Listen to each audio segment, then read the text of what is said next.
Milk and cookies. This isn't actually my story.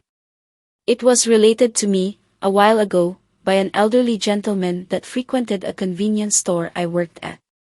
I think back to that night where I followed him to the junkyard, and my hair still stands, along with that quiver of goose flesh that has nothing to do with the temperature. I work in a relatively quiet part of the city, out on the edge, and we had little to fear from crime. The job didn't pay well, but what little I got helped to pay some of the bills for college, and the nightly customers were few and far between, giving me more than enough time to do some reading or languish on the internet. Now, you think that we don't notice people when we're behind the till. We do. We just don't give a shit, mostly. We can tell when we should card someone, or that desperate, almost slimy, look of lust on the face of a young man buying condoms at 11 in the evening. Then there was the old man. He showed up every Friday, like clockwork. He wore a flannel shirt with the rolled-up sleeves that had seen one wash too many, and he counted out his change with the reluctance of one used to thrift. He was polite, that man, always a warm hello and thank you after he left with his purchase. He was stooped with age, but there was steel in that spine, I could tell. And he always bought the same thing. A small packet of milk and a little paper bag of cookies. A strange thing for an old man to buy. A doting grandparent, perhaps, but I never saw him enter the shop with another soul. This piqued my curiosity. Boredom has a way of amplifying novelty. Through the long evenings, I counted cracks on the ceiling, arranged merchandise in strange geometric shapes, saw patterns in the repeating squares of the linoleum on the floor. This strange man vexed me. Milk and cookies, a treat for a young child, yet purchased late in the night. Was he, perhaps, reliving some long-forgotten time in his youth whilst partaking of these goodies? Dark paranoia raised its head. Perhaps the old man was one of those psychotic perverts that kidnapped young girls and raised them in his basement. Week after week, we swapped perfunctory greetings, exchanged merchandise for cash. I couldn't unravel the mystery. I couldn't read it in his rheumy eyes, his shaking hands, or his slow gait. I couldn't take it, this strangeness. I decided to follow him. It took me a few weeks to plan. I'd pop my head out to track him down the street, until the first turn. Then I'd lock the front door and trail him to the next turn. And so on. One day, soon after he'd made his regular purchase, I made my move.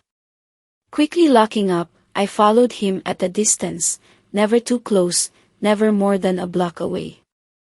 There was a feeling of the forbidden in what I was doing, a little like being a child again and doing something naughty. He never suspected a thing. The streetlights gave us both long twisted shadows as I chased him through the dark streets. He found his destination in an old junkyard, practically a landfill. The rusty chain clanged to the floor after he gave it a gentle tug. Nothing worth stealing here, it seemed. The old man walked in confidently, and I had to hurry to catch up. I quickly lost him in that maze, wandering amidst the piles of society's detritus. The light and sounds of the city faded into the distance, the half-moon in the sky giving everything an unearthly silvery sheen. The panic was there, only a heartbeat away, in that strange alien landscape. I had nearly given up hope when I finally chanced upon a small clearing, my erstwhile quarry sitting there on the dirt, showing his yellowing teeth in a wry smile. "It took you long enough to catch up," he said. I stopped short. I had nothing to say. "Come here, kid. There's nothing to fear here. I reckon something's got your interest all fired up. That's why you followed me here. You'll get in no trouble for this? The owner trusts me. She knows I don't steal, and I'm okay to close the shop early if business is slow. Slow enough that you'd spend half the night playing spy to hunt down an old codger like me." He laughed, a dry wheezing series of exhalations that broke into coughs. "I'm here," he said, pressing his forearms against his creaking knees to get to his feet, "to keep a promise, an old, old promise. I come here every week because that's all I got left. Ain't much left in the world for me, no wife, no kids, no job. But a man's gotta be true to his word. If he don't got that little bit left, well, then he ain't much of a man, is he?" I had to nod to keep him going. He gestured at something behind him, shifting out of the way to let me see. A pair of pale doors jutted out from the junk, looking so much like the entrance to some ancient crypt. The old man pulled one of the doors open, the shriek of the hinges carrying through the still night air. Even from a distance, I took in the thickness of that door. I quickly closed the distance between us. The man placed the milk and cookies behind the threshold of the door and pulled it shut. He reached out a hand in greeting and introduced himself as Miller. He didn't say if that was his first or last name. "Back of a refrigerator truck," he said, giving the door a slap. The dull smack again reminded me of how thick the walls were. "I guess you're curious as to why I'm here every week. It's a long story, and one I haven't told to many people. I'm old now, ain't got many years left. My bones ache in the rain and it hurts more and more every day. Guess it's worth telling." His voice seemed to gain strength, a rich baritone instead of the weak, crack sounds earlier. This was back in the old days, before the Second World War. I never served, of course, too young then. I must have been 9, maybe 10 years of age. We didn't have all these newfangled toys and computer thingies. He pronounced the unfamiliar word slowly, his jaw working around the edges of the syllables, "that you have nowadays. Back then, we'd play wherever we could. Cowboys and Indians, cops and robbers. No television either. That was for the rich folk. This yard has been here longer than I have. We had forts on hills of trash, played soldiers, everything kids ought to be doing. That day was hide and seek, an old one game but a great one for a place like this. I wasn't a big kid. Didn't win at most of the games we played, but I was going to win this one. I'd seen this big refrigerator unit here before, right on the edge of the yard back then, and I knew exactly where's I was gonna be hiding. I was small, yeah, but I was a fast may not look like it now, but I got away from the pack of them even before the count had reached 20. Didn't want no one else to hide in here with me. It was dark in there. Cool, too. Before I closed the door, I could see that some of the junk had made its way into the truck unit over time. Last thing I remember seeing was that one line of daylight before I pulled this here door shut.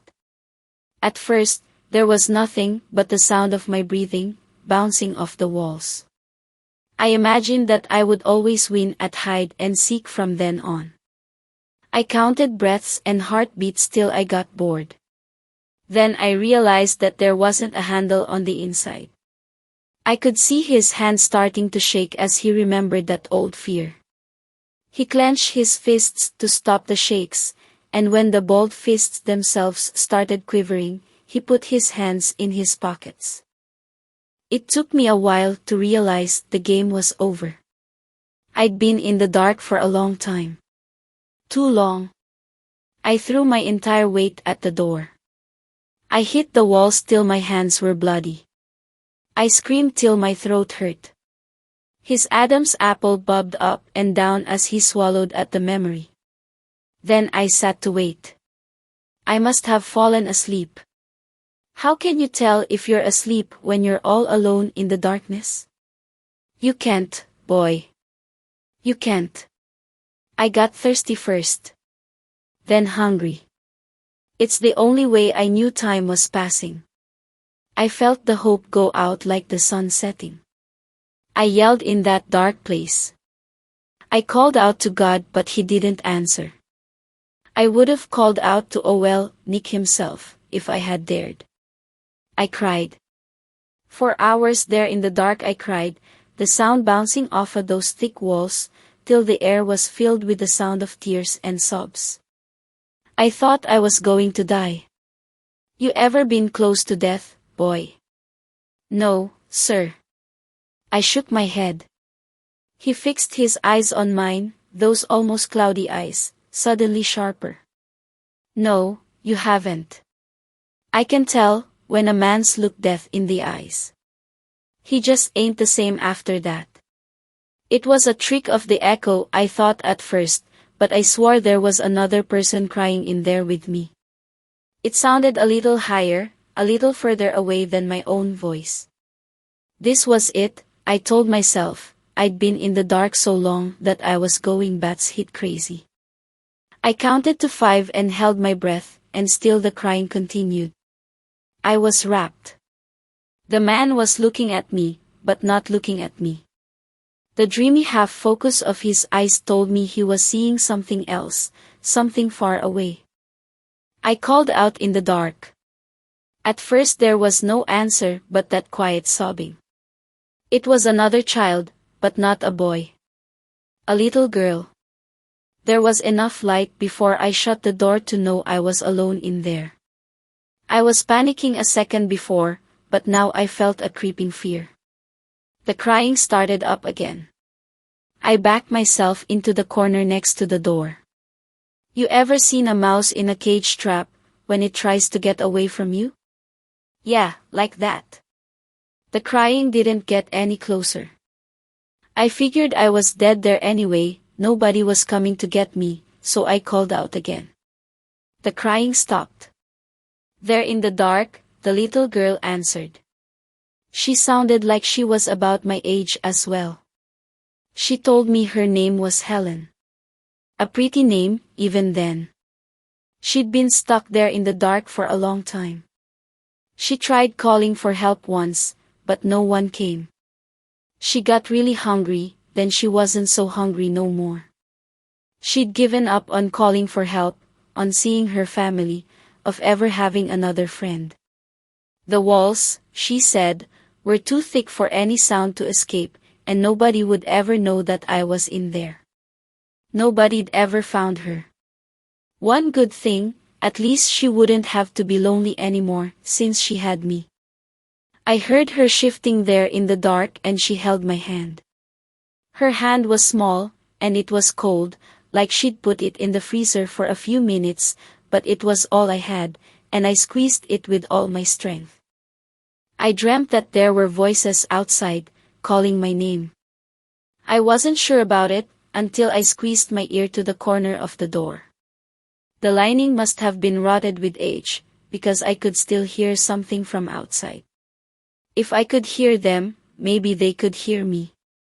I tried to scream, to shout, all that came out was a tiny croak. I'd been too long without water. I tried to wet my tongue with spit, but even that failed. I slapped at the door with my free hand. The time without food and drink had left me weak. I wasn't sure that they could hear anything from me. Hope died there a second time. That dark box was going to be the last thing I ever saw and nobody would know. I felt Helen's little hand tighten around mine. Don't go, she told me. Stay. It'll be fun. I've been alone for so long. She started to pull me back into the depths of that dark place. I couldn't fight her, she felt so strong. Please. I whispered to her. My parents will miss me. I still have friends outside. Even with her tiny nails drawing blood from my hand, I could feel her sadness through that tiniest bit of contact that we had. I have no more friends. Her crying started again, soft in that space, so sad that it seemed that her heart would burst from it. I can be your friend. Help me. I promise. I'll be your friend forever. I told her and I meant it. I saw the old man's hand flex in his pocket, remembering that ghostly touch. She let go. Or maybe she was never there. I touched my hand to my cheek, and it was still cold. Just then, I heard the door open. I'd been found. Strong hands lifted me out of the dark. The light hurt my eyes, and it was a while before I could see my rescuers. Someone brought water. I gulped it down. It was the best thing I ever tasted. No water's ever tasted the same since. Tasted like life, you know? They sent for my parents as I sat there with the big man who'd found me. He sized me up with a squint. Said I was bigger than he'd thought. The voice he'd heard was much higher. Almost like a girl's cry. He messed up my hair with one huge, rough hand. No shame in crying in there, boy, he said. If I was stuck there, I'd be scared too. My parents came to see me, brought over by the police. They scooped me up with big hugs. We were going to leave when I asked if they'd found the girl in there with me. The rescuers looked puzzled. I'd been the only one in the refrigerator truck. I wouldn't leave until they took another look. I kicked up such a fuss that they just exchanged looks of frustration and brought me back to those huge doors. They threw them open. No girl came out. The light didn't reach all the way to the back. One of the cops took out a flashlight. One of those big silver ones, you don't see 'em around anymore. The trash of the junkyard had found its way into that old refrigerator truck. It was only on his second sweep of that unnatural cave that we saw the bright blue of a girl's dress. He sighed deeply, his tail near its end. He suddenly looked very frail, as though the telling had leached the very life from him. She'd been dead for years, of course. All dried out like one of them mummies from the National Geographic. I think I went a little crazy when I saw her. I don't know what I said, but nobody believed me. Been in the dark too long, they said. Apt to drive a boy mad. But I never stopped believing. And I never forgot my promise. 70 years, it's been. What transpires between us, well, that's just for me and me alone to know. I've not always been able to come here, but I've tried my best, which is more than some men can say. He leaned against the door, out of breath after the sharing. He straightened up and cleared his throat, still with one hand on the thick metal. Good night, friend. I will see you again next week. His voice was suddenly clear again, and the sound rang out across the junkyard. I half opened my mouth to return his farewell, before I realized that his eyes weren't on me. No. They were focused on the door instead. He slowly made his way across that clearing. I stood up, also leaning against the door for support. Sir. You forgot your milk and cookies, I called out to the man, now all the way across the clearing. He looked back, and again I could tell that he was not looking at me, but at the doors I was leaning against. No, boy, I did not. A good evening to you, too, and I will see you next week. A strange encounter, I thought. The unease I had felt with the telling of the story sloughed off me. A simple campfire tale, nothing more. Just some old man, probably addled with dementia, living out some half-imagined childhood fantasy. I sighed. The moon was already high overhead. I supposed that there were worse ways to spend an evening. One thing niggled at me, just before I turned to find my way from that still place. For the second time that evening, the refrigerator doors were pulled open. A wave of stale air belched out. I half expected to see Helen's bones, still laid out after all these years. There was nothing there. I chided myself for my childish fears, giving a little nervous laugh. Nothing in the empty crypt of the refrigerator truck but an empty milk packet and cookie crumbs.